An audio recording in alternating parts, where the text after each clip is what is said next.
लाहौर अॻूणो वज़ीर आज़म नवाज़ शरीफ़ ऐं पंजाब जे वज़ीर आला मरियम नवाज़ मानी जी क़ीमत चेक करण लाइ लाहौर में अडह प्लाटा जे तंदूर ते पहुची विया।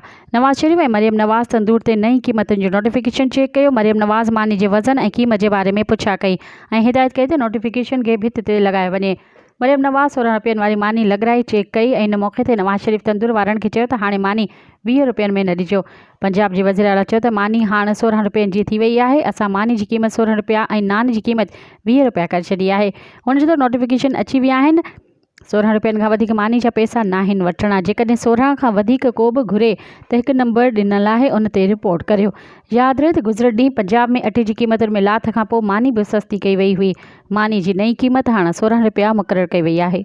मज़ीद ख़बरनि ऐं तफ़सीलात लाइ विज़िट कयो असांजी वेबसाइट www.awamiNewsHD.com ऐं ॾिसंदा रहो अवामी न्यूज़ HD।